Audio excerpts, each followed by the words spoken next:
আসসালামু আলাইকুম। আপনারা সবাই কেমন আছেন? আশা করি ভালো আছেন। তো আজকে আমরা আবার চলে আসলাম, আমি এবং আমার পরিবার। তো তাহসিনের বাবা এখানে অফিসে যাবে। তো আমার কাছে পানি চেয়েছিল, আমি ১ কাপ পানি দিলাম। সে পানি খেয়ে চলে গেল। আর এই যে বাবা চলে গিয়েছে জন্য আমার বাবুটার মন খারাপ হয়ে গিয়েছে। তো অফিসে তো যেতেই হবে। তো এখানে তাহসিন মন খারাপ করে বসেছিল। আর এগুলা জামাকাপড় শুকিয়ে গেছে, তো আমি এখানে রাখলাম গোছানোর জন্য, যে গুছিয়ে রাখবো। আর এই যে দেখছেন, হাত মুছতে গিয়ে কখন যে তাহসিন বাবু টাওয়ালটা ফেলে দিয়েছে, ও কিন্তু আর উঠায় নাই।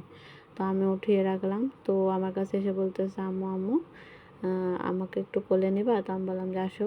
তো কোলে নিলাম, ও আবার নেমে গেল আমার কোল থেকে। তো এগুলা হচ্ছে জামা কাপড় সকালবেলা ধুয়ে এখানে মেলে দিয়েছি।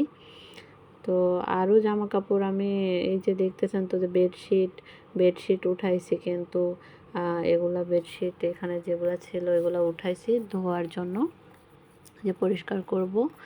আবার এই যে রুমের বেডশিটগুলো আমি উঠাইছি, আজকে অনেক কাজ করেছি। তো এগুলো উঠালাম, উঠায় মানে ওখানে রাখছি, ধুয়ে দেওয়া লাগবে। তো এখানে তাসিনের বাবাও যাচ্ছিলো, এই জন্য আরও আমি এখনই পরিষ্কার করার সময় পাই নাই। তো হচ্ছে পানি দিয়েছি চুলার উপরে, ১ পাতিল গরম পানি দিয়ে পরিষ্কার করব। তো এই যে এটা নিলাম, এটা দিয়ে গরম পানি এখানে ঢালছে তো বালতিতে। তো এটা দিয়ে নাড়াচাড়া করা লাগবে, না হলে হাত দিয়ে নাড়াচাড়া করা যাবে না, কারণ গরম পানি তো। তো এই জন্য এটা নিলাম। আর এখন আমি হচ্ছে এগুলা নেব, সব বেডশিটগুলো নেব। অনেক ময়লা হয়ে গিয়েছিল, ১ সপ্তাহে অনেক ময়লা হয়ে গিয়েছে। আমি প্রত্যেক সপ্তাহে একবার করে ধুই, প্রতিদিন ধুই না, কারণ ২-১ দিন পর পর অনেকেই আছে ধোয়, কিন্তু আমি ধুই না, ১ সপ্তাহ পরে পরে ধুই, কারণ আমার ছেলেটা হচ্ছে যে ময়লা করে ফেলে। আর এখানে আমি ভাতও বসিয়ে দিয়েছি, জামা কাপড় ভিজিয়ে রেখে এসে আমি এখানে ভাত একদিকে আর একদিকে ডিম উঠায় দিয়েছি। আর আমার ছেলেটা দেখেন কি সুন্দর করে খেলতেছে। তো আমি এখানে ভাত আর ডিম বসিয়ে দিয়েছি, যে হচ্ছে ডিম ভুনা করব আর ভাত রান্না করব। দুপুরের জন্য আমি রান্না করব শুধু ভাত, ডিম ভুনা, আর হচ্ছে যে ডাল ডাল ভর্তা, মসুরের ডাল ভর্তা।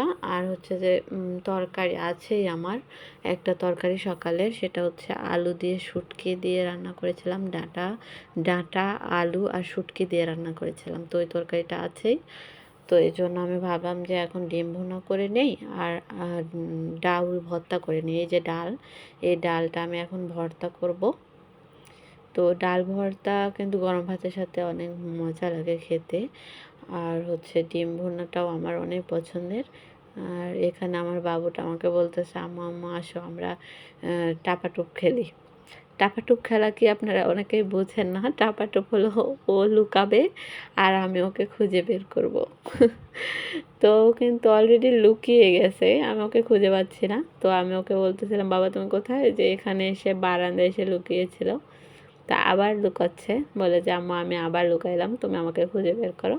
তা আমি বলতেছিলাম যে না বাবা, এখন খেলা যাবে না। তো এসে শুয়ে পড়ছে ও, মানে দৌড়াদৌড়ি করছে, তো এখন এসে শুয়ে পড়ছে, অনেক টায়ার্ড হয়ে গিয়েছে। তো আমি লাইটটা দিলাম, আমার রান্না কিন্তু কমপ্লিট, আপনাদেরকে দেখানোর জন্য আমি লাইটটা দিলাম। তো আমি এরকম মিক্সেপের ভেতরে সবসময় খাবারগুলো রাখি, যাতে করে তেলাপোকা, ইঁদুর বা অন্যান্য কোনো পোকামাকড়ের হাতের থেকে ভালো থাকে খাবার। এই যে দেখেন ডিম ভুনা করেছি, ভাত রান্না করেছি, এখানে আলু দিয়ে ডাঁটা দিয়ে শুটকি মাছের তরকারি ছিল, আর এখানে ডাউল ভর্তা ছিল। আর এই পাতিলে, যেটা পাতিল দেখতে পাচ্ছেন খাড়া পাতিলে যেটা, এটাতে দুধ ছিল। আমার ছেলের দুধ রান্না করতে হয় প্রত্যেক দিন, তো এটাতে আমি দুধ রেখে দিয়েছি আমার ছেলের জন্য। আর এখানে আমার বাবুটা শুয়েছিল, আর আমি যে সব কিছু গুছিয়েছি, ও খেলনা এলোমেলো করে রেখেছিলাম, আমি গুছিয়ে রাখলাম ওখানে র্যাকে। আর এখানে শিবা দেখতেছে কার্টুন, ও কার্টুন দেখতেছিল, শিবা কার্টুন, এই যে দেখেন দেখতেছে কত সুন্দর করে বসে। আর হচ্ছে এখানে আমি দেখেন এই যে যেগুলা ভিজিয়ে রেখেছিলাম না, বেডশিট বললাম ভিজাইলাম, আপনাদেরকে দেখায়, এগুলা এখন মেলে দিয়েছি, 2টা বেডশিট আর 4টা বালিশের কাভার। আর হচ্ছে এখানে আরও অনেকগুলো জামা কাপড় ছিল, আমার বাবুর বালিশের কাভার টাভার ছিল। আজকের আবহাওয়া অনেক ভালো, রোদ ছিল। আর এখানে আমি এসে দেখি আমার বাবুটা আর নাই, কোথায় জানি দৌড় দিয়ে চলে গিয়েছে আবার। তো এখানে শিবা হচ্ছে, ফ্যান চলতেছে, কিন্তু আমার বাবুটা নেই। দেখছেন এলোমেলো করে ফেলছে আবার খাটগুলো। তো আমি ওকে খুঁজতেছিলাম যে বাবা তুমি কোথায় কোথায়, ডাকতেছিলাম ওরে। তো আমি দেখলাম যে এই রুমেও নেই, তাহলে কোথায় গেল? তো আমি ওকে ডাকলাম, ও এই যে এখন আসবে, দেখেন ও ওখানে ছিল রান্নাঘরে। রান্নাঘরে এসে যে কী করতেছে আমি বললাম না, ওকে আমি এখানেও খুঁজে পেলাম না, রান্নাঘরে এসে রান্নাঘরেও ছিল না, তাহলে কোথায় গেল? তো আমাকে বলতেছে যে আম্মু তুমি আমাকে খুঁজে পাচ্ছ না, এই যে চলে আসছে, বলে যে আম্মু তুমি আমাকে খুঁজে পাচ্ছ না, আমি তো দরজার আড়ালে লুকিয়েছিলাম, ওই যে এই রুমের আপনার দরজার আড়ালে লুকিয়েছিলাম। তা আবার বের হয়ে আসছে, এসে আবার দেখতেছে। তো আপনারা সবাই ভালো থাকবেন, আজকের মতো এটুকুই। আর আমার ভিডিও ভালো লাগলে অবশ্যই সাবস্ক্রাইব করবেন। খোদা হাফেজ।